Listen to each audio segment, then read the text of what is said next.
نەک لە هەر مانجی ڕەمەزان لە غەیری مانجی ڕەمەزانش لە ڕۆژانی کەش و مانگەکانی کەش بە درێژایی ساڵ بە درێژایی تەمەنی ئینسان دەبێت تەعاملی لەگەڵ دەور و پشتیا تەعاملێکی ئەرێنی و ئیجابی بێ بە شێوەیەکی باش بە زمانێکی شیرێن بە لێوێکی یاخود بە ڕوویەکی بە خەندەوە دەبێ هەڵسوکەوت بکا و لەگەڵ بەرامبەرەکەیە بدوێ هەموو کاتێ نەک ئیلا لەگەڵ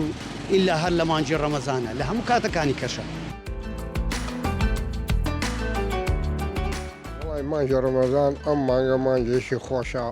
لەخوا بەزیاد بێ ڕۆژەکەی خۆشە باوەڕ ناکەم هەر کەسێ بێوێ لەم ڕەمەزانەیە بە ڕۆژی بێ ئەوە زۆر ڕۆژێکی خۆشە و هیچ ماندوێتیشتیان نییە.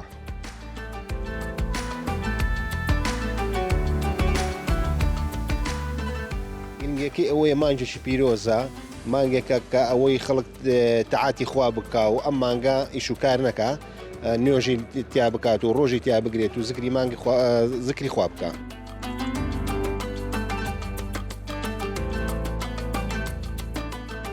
وڵی گرنگی ئەوەیە من کابراایەکەم ڕۆژی ئەگرم گرنگی ئەوەیە کە خوا ئەم مانگەی 11 مانگ تو نانەخۆی ئەم مانگە دیاری کردو بە ڕۆژی بی ئەی بۆ نەیگری نەتێنیتە بێ نەبرسیت ئەبێ یعنی بۆ لە تاعاتی خوا بکە یعنی ئەم مانگەدانراوە کە تو کاتی زوو خەڵک ئیش و کاری ناکرد مانگی ڕەمەزان ئەو مانگە بەس تاعاتی خوایە کرد.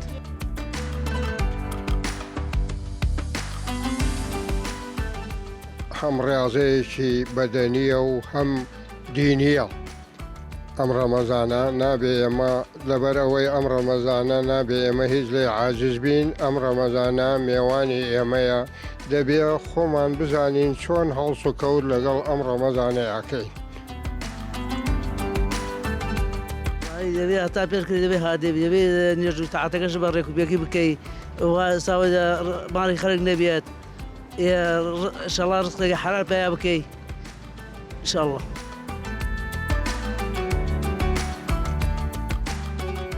ئەوە حەدیثە هەیە باسی واکەکەوە شەیتان ومانە ئەوە کراوە بەستراوەتەوە و ئەنی تری تەرە کەسە لەگەڵ نەفسی خۆی ئەمێنێ نەفسی خۆی ئەمێنێت و ئیتر ئەتوانێت ئەوەختە زیاتر تاعات بکات و هەر نوێژێک بە 7 حسابە.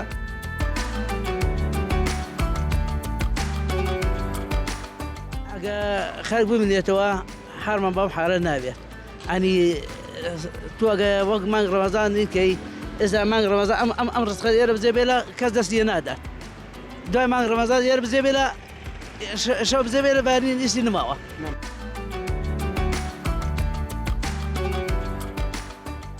ترەوە حەسبن خەڵکە ئیتر خەڵک خۆی و ئیشدانی هەیە باشە تر هەیە خواخوایتی ڕەمەزان بێ شتێ بەگرام بفرۆشە هەیە نەوانیە هەیە ڕەمەزان دێ حەزی بە خێر و خێراتە حەزی بە ئیتر ئەو نەوە شتانێ.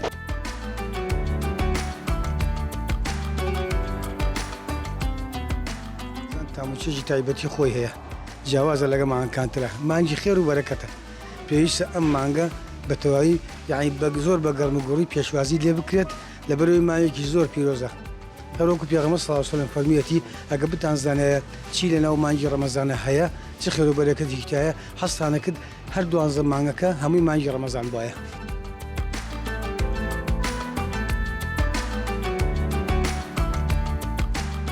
وڵای المهم شتەکە هەرزان بێ گران نەبێ و چۆن فرۆشتیانە بە هەروە بێقێنە بەس گرانی نەکە گران نەبێ ئارە خەڵک فەقیرە کاکە عالم فەقیرە عالم بێ ئیش عالم بێ کەسابەتە ئەی خەڵکەکە زۆرە ئیتر هەچی شتێ سەرفە بێت ئەستێ هەموو دوکان و بازاڕێکەکەی کام دوکان سەرەکەی 5-6 نەفەری لێیە مارکێتەکان لەوانێ 15-20 نەفەری لێ بێ سەرفیات زۆرە.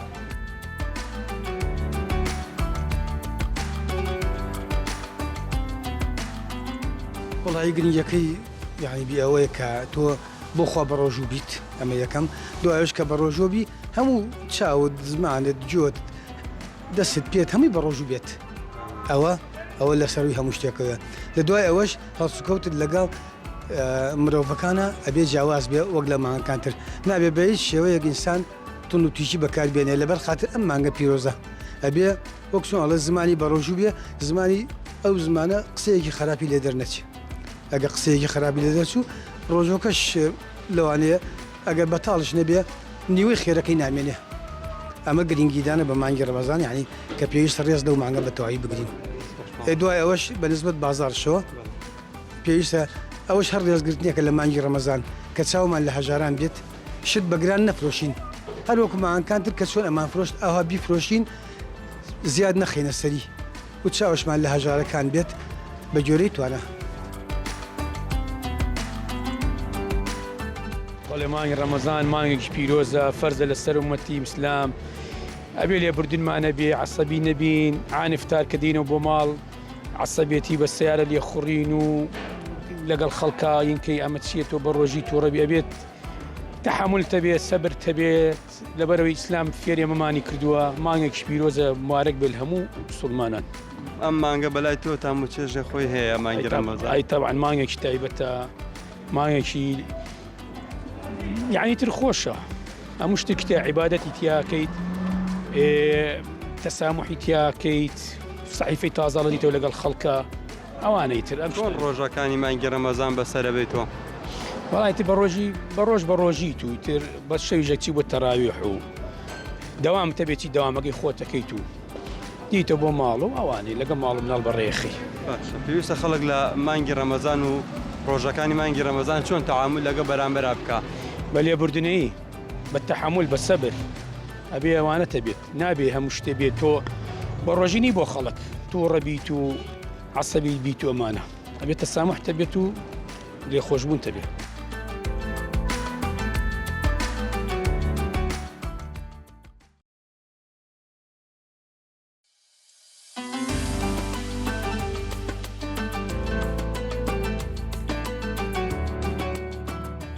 مسلمان بێبێ گرنگی هەر پێ با بەرمانگی ڕەمەزان وەڵام منەوە پەڕی گرنگی پێیە ئەگەر لە کاتێکا بە ڕۆژ نەبم لە شوێنێکا هین ناخۆم کە بێڕێزی بێ بۆ سەر مسلمانان و بۆ سەر مانگی ڕەمەزان بێ احترامی بلی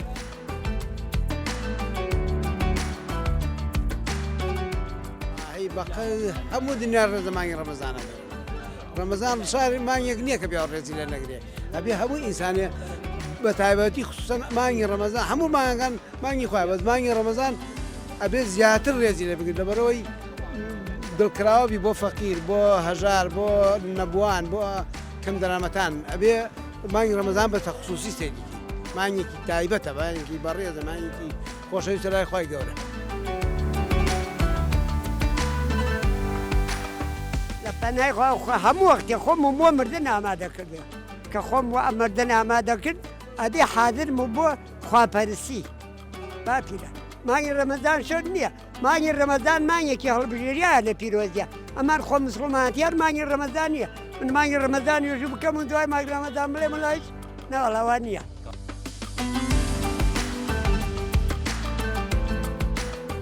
خۆ دروست نییە ئەو بەرچاوی ئەوە کە بە ڕۆژوو نییە خۆی ئەسڵ ئەگەر کەسێ مسڵمان بێت لە بەرچاوی ئەو دەلامانێ کە بە ڕۆژوو نیچت بخوا وەک حرام بزانێ حرامە خواوە وەک بزانێ حرامە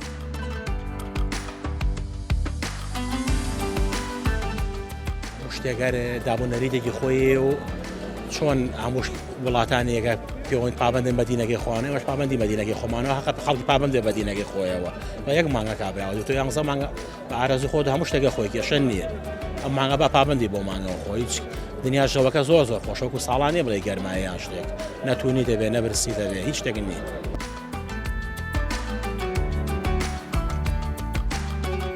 خۆشم بەم ڕەمەزانە مانگی بەرەکەتە مانگی ڕەحمەتە لە بازارە شی جوانە بیستی ئێستا بەڕێوەبەری تاوانم بینیە لە ڕەمەزانە ئێمە ئێستراحەتین چکە تاوان کەمە کریا پاسەکانە لە کاکە پارەمان ناخوریا بەس کە جەژن دێت پارەمان نەخوریا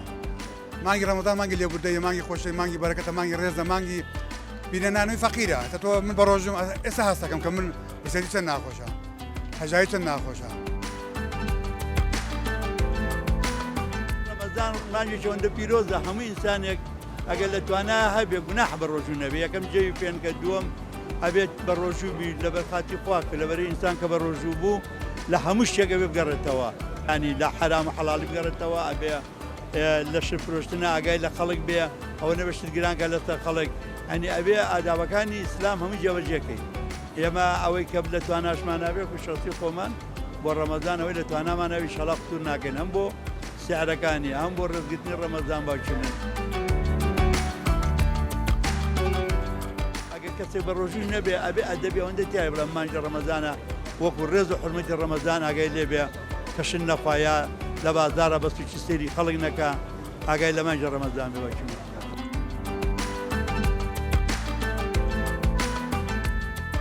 وایە هەموو تاچێک هەموو کەسێک لە تەمەنی 10 ساڵیەوە بۆ لە 10 ساڵ لەسەری نییە بەڵام بۆ فێربوون من خۆم لە شخصیەن خۆم لە 8 ساڵیەوە دایک و باوکم فێری ڕۆژووی کردو بەڵام لە 15 ساڵیەوە ئەوەی نەیگرێت بەڕاستی غەد لە خۆیە غەد لە خەڵ ناکرێت لە خۆی ئێستا ئەگەر بڵێن پارەدان بە غەدی لە ئێستا زەکات ئەگەر نەیدا غەد لە خەڵکە لە خۆی ناکات لەبەرەوەی زەکاتی من فەقیرە بەڵام ڕۆژووی خۆیەتی ئەگەڕێتەوە بۆ خۆی قانزە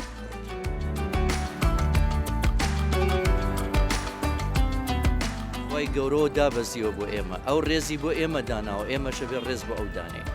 ئەو شەوی لەیلەتول قەدری داناوە ئەو شەوە قەدری هەیە ئەو شەوە مبارەکە ئەو شەوە خێری 1000 مانگی هەیە ئەو بە تەمەنی ئێمە عیبادەت بکەین ئەو 1000 مانگەمان دەست ناکەین بەڵام ئەو بۆ یەک شەو 1000 مانگ بۆ ئێمە دابەزێنێ بە خێر و بەرەکە جا لەبەر ئەوەی ئەمەش حەمد و سەنای سوپاسی خوای گەورەکەین کە ئەو ڕۆژە پیرۆزە و ئەم مانگە پیرۆزی بۆ ئێمە داناوە هەموو تاکێکی ئەم وڵاتەش پێویستە ڕێز لەم ڕۆژە بگرێت ئەگەر ئێمە دیموکرات بین ئەبێ دیموکراتی ڕێز لە هەموو شتێکەگرێت ئەگەر دینیشمان هەبێ دینی ئێمە ڕێز لە هەموو دینەکانی تریشەگرێت لەبەر ئەوە پێویستامە ڕێزی لێ بگرێت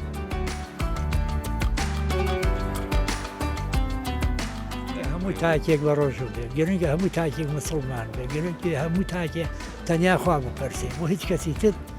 سەر نەنێ بە هیچ دیوار و کۆڵەکە و شتێکی تر خوای گەورە تاک و تەنیا هەر ئەو ئەتوانێ هەموو دنیا مەیلکەن یەکسەر یەکم و کەم ناکەن یاخۆ زیاد زانی ئەمجا ئەو کەسانەیە کرد بەم لەلا ڕۆن نەڕۆن چاک تەنیا خوا بپەرسە و ڕەمەزان بۆ تەنیا بۆ خوای خوا پاداش داهاتەوە نوێژی خۆتکە و زیان و زەرێنە نەبێ بۆ خەڵکو و ئینشەڵڵا خوای گەورە لێمان قبوڵ کا و بە ئیزنی خوای پەروەردگار بگەینە ڕۆژی جەژن و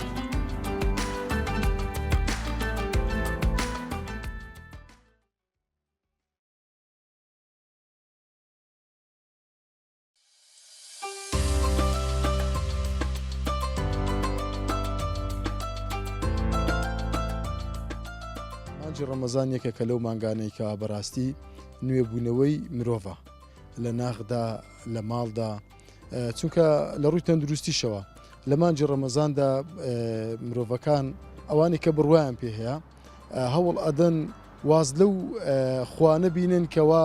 پێیان خراپە بۆ نمونە کۆمەڵێک شتێ ئێستا لە ڕەمەزاندا دەبینی کەسێک زگەرە چێشە واز لە زگارە دەینێ مەی خۆرا ینی واز لە مەی دێنیت یان پێشتر دیندار نەبووی بەڵام لەو مانجی ڕەمەزانێک کە دەست بە دینیەکات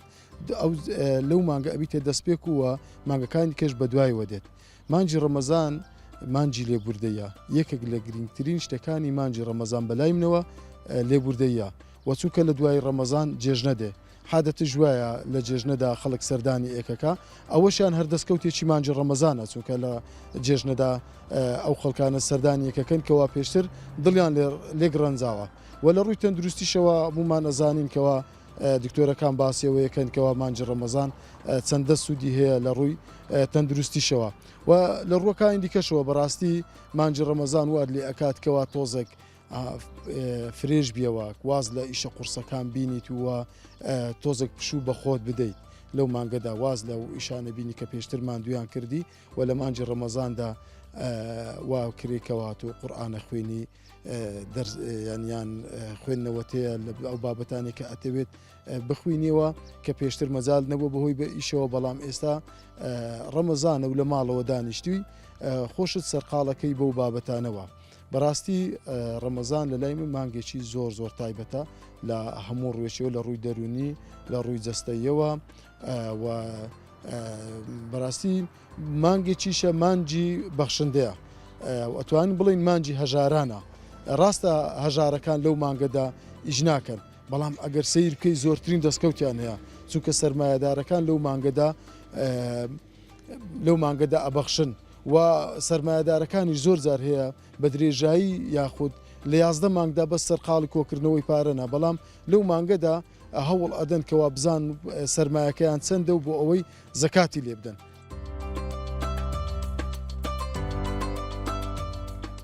هاتنی مانجی ڕەمەزانی پیرۆز کە ئێستا لە ناو مانجی ڕەمەزانی پیرۆزداینا پیرۆزبایی گەرم لە سەرجەم مسلمانانەکەین بە تایبەتی مسلمانانی کوردستان. دیارە هاتنی مانجی ڕەمەزانی پیرۆز کە شتێکی پڕ خێر و بەرەکەتە کۆمەلگای ئێمەش کۆمەلگای کوردەواری ئەتوانین بڵێم 1995 خەڵکەکە مسلمانە لە ڕووی ئاینیەوە زۆر متمەسکن بە سەوابتەکانی ئاینی بە تایبەتی مانجی پیرۆز کە مانجی ڕەمەزانە بەڵام بەداخەوە خەڵک سەرەتا زۆر دڵخۆش بوو بە هاتنی مانجی ڕەمەزان کە پێشوازێکی گەرمی لەو مانگە پیرۆز مبارەکە کرد بەڵام ئەوەی جێگای نیگەرانی و ئەوەی خەڵکەکە پێی نامرتاحە ئەوەیە کە خەڵک بەڕاستی چاوەڕێی ئەکرد کە پێشمە هاتنی مانجی ڕەمەزانی پیرۆز دەبایە موچەیەک هاتبە چونکە خەڵک پێداویستی زۆری زیاتری پێویستە لە مانگەکانی تر جاچ لە ڕیشیرینە یاخود لە هەندێک پێداویستی تری کە تایبەتە بە مانجی ڕەمەزانی پیرۆز بەڵام نەهاتنی موچە وای کردووە یعنی خەڵک هەتا ڕادەیەکی زۆر بێهیوا ببی لە بژێوی ژیانی خۆیان دیارە ڕەمەزان هەمیشە کۆکەرەوەی خەڵکە عەشائیرەکەیە خەڵک کۆمەڵ لە ڕووی کۆمەڵایەتیوە مەسەلەن بە تایبەتی ئێواران کە هەمویان لەسەر سفرەی لەسەر یەک سفرە یاخود لە مزگەوتەکان لە بەردەم بانجی فەتار مەسەلەن کۆ ئەبنەوە چاوەڕێی بانجی فەتارەکەن و پێکەوە ڕۆژ و ئەشتێنن کە ئەوەش لە ڕووی نەریتی کوردەواری و شتێکی زۆر جوان و پیرۆزە خەڵکەیە ڕەنگە چەند مانگێک پێشتر یەکتریان نەدیدوی بەڵام لەو ڕۆژە لەو ئان و ساتەدا مەسەلەن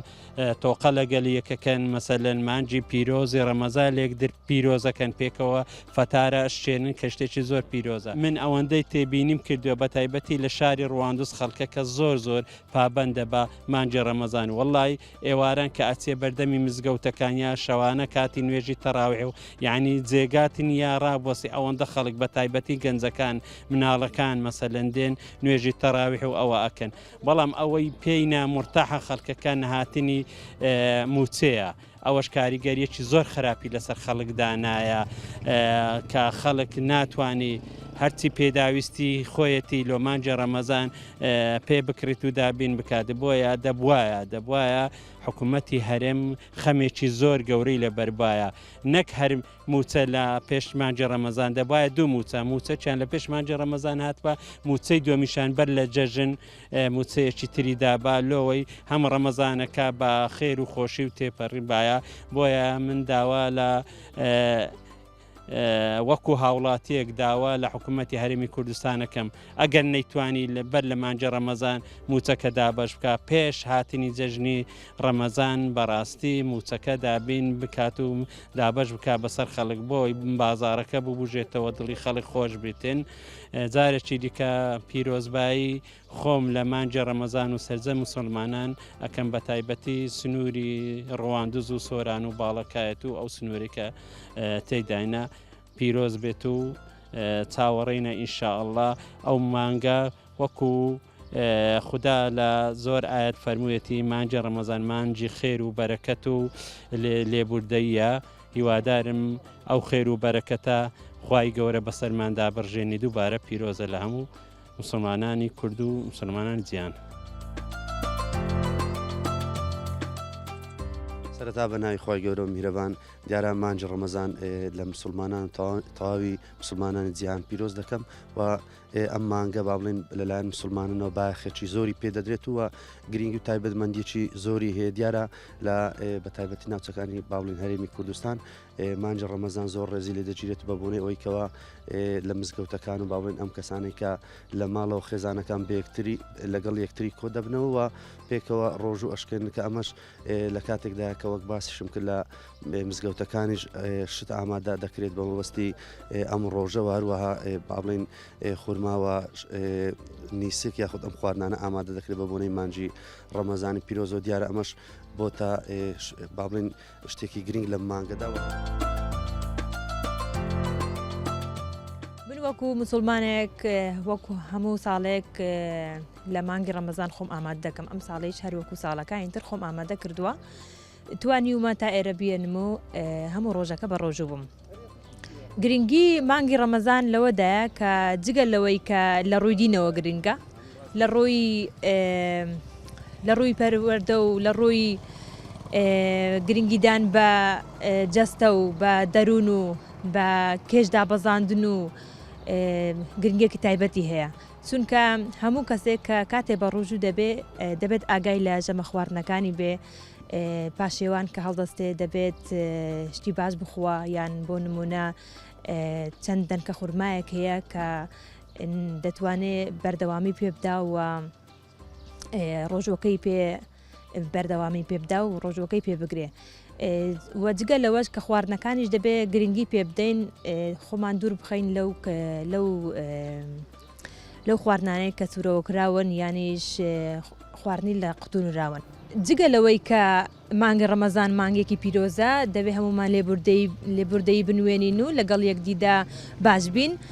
مانگەکانی کەش هەر وەکو ئەو مانگە جیاوازی نییە بەڵام لە مانگی ڕەمەزان لە مانگەکانی کە پێویستتر و پیرۆسترە چونکە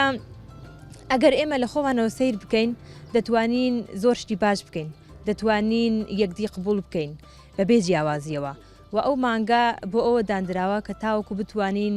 لێبوردەییمان هەبێت تاوەکو بتوانین بەردەوامی بە ڕێزگرتن و خۆشەویستی و جیاوازی نەکردن لە نێوان تاکەکان بدەین. جیاواز نییە لە بینی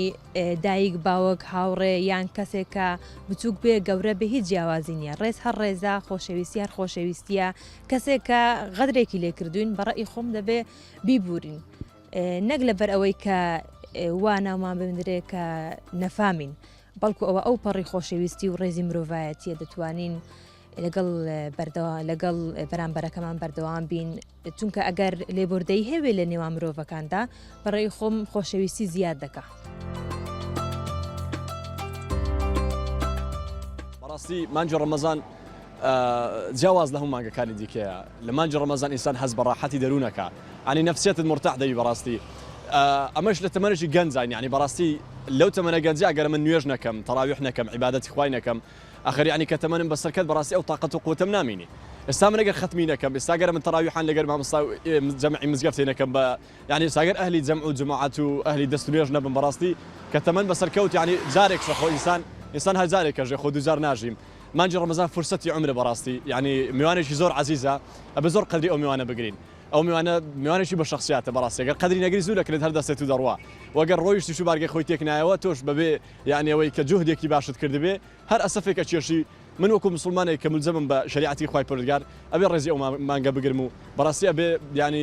قەدری ئەو مانگەم لە پێش چاوێ بێ میوانێکی عەزیزە خوای گەورە بە دەرفەتی ناردووە لەو مانگەیە شەیتان زنجیر کراوە نەفسی من تەنیا ماوەتەوە یعنی خوای گەورە مساعدەی کردم کە شەیتانی زنجیر کردەوە دوژمنێک لە ساحەکە ماوەتەوە ئەویش نەفسی منە منە بێت جوهد کەم شەڕ لەگەڵ نەفسی خۆم بکەم ینی عیبادەتێکی باش بکەم بەڕاستی خوای پەروەردگار بمان پارێزی ئینشاءالله تاعەت و عیبادەتمان لێ قبوڵ بکات.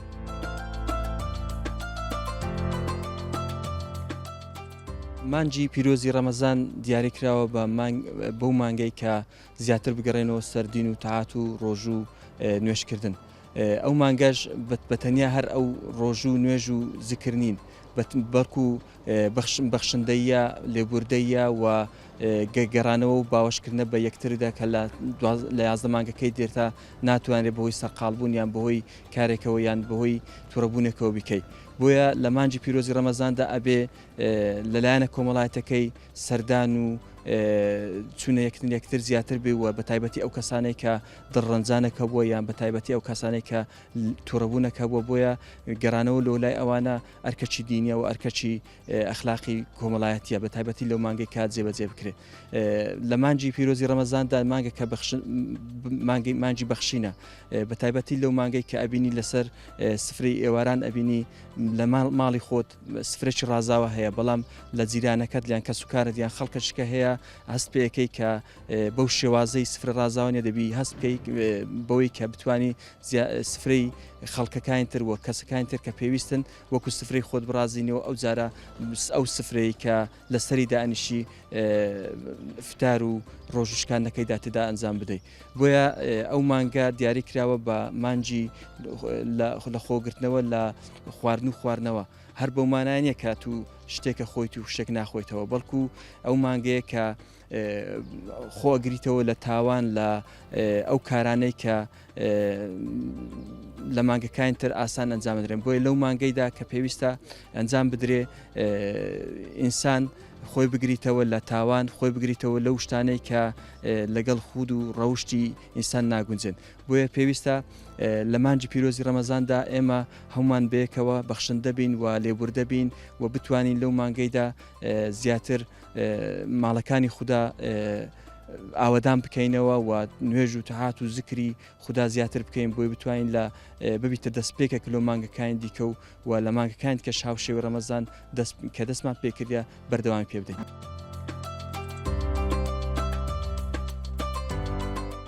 بەڕێی خۆم هەروە گوتم ئەو مانگە هیچ جیاوازی نیە لەگەڵ مانگەکانیت کە بەڵام لێرانە دەتوانین زیاتر جەخت لەوە بکەینەوە چونکە ئەو مانگە هەرکەوەی کە مانگێکی پیرۆزە دەتوانین زیاتر لێبوردەبین دەتوانین زیاتر مرۆڤوونی خۆمان بسەلمێنین کە ئێمەش هەین و دەتوانین بەردەوامی بە ژیان بدەی ژیانێکی ئارام لە پەنا خۆشەویستەکانمان و ئەو کاتانەی کە قسەیەکی ڕق لە بینماندا ڕوودەدا دەتوانین بەدڵێکی فراوان وەری بگرین و دەتوانین یەکدی ببورین و یەکدیش قبول بکەین ئەوە گرنگترین یانە. ڕاستیش گرینگە ئەو سیفەتە جوانانە ئەو گەوهرە ئەو چەمکە جوانانەی کە لە مانجی ڕەمەزان ئینسان بەدی ئەکا لە هەموو چەمکە گەورەکان لە هەموو چەمکەکان گەورەتر بەڕاستی چەمکی محەبەتە باشە مسلمانان کە هەمووی پێکەوە بە کۆمەچی لە مزگەوتان پێکەوە نوێژ دەکەن بە جەماعات ینی محەبەت لە بۆ برای خۆت بڕوە ڕق و چینەت لە قەلبی نەبی و دوایەوەش ینی کەسانێک کە دەوڵەمەندن بەڕاستی کە خوای پەروەردگار لە بەیانیانەوە ئیدی لەسەر ملزەم کردی واجب کردووە کە بە ڕۆژ و بێتاوەکو نوێژی مەغریب یعنی ئەوە وات لێ دەکات کە برسی بووی ڕاستەخۆ بیر بکەیتەوە لە کەسانێک کە نەبوونن بیرکەیتەوە لە کەسانێک کە هەژارن بیکەیتەوە لە کەسانێک کە بەڕاستی ینی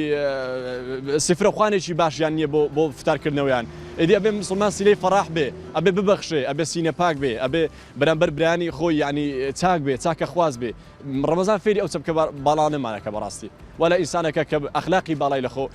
جێبەجێ بکاتن.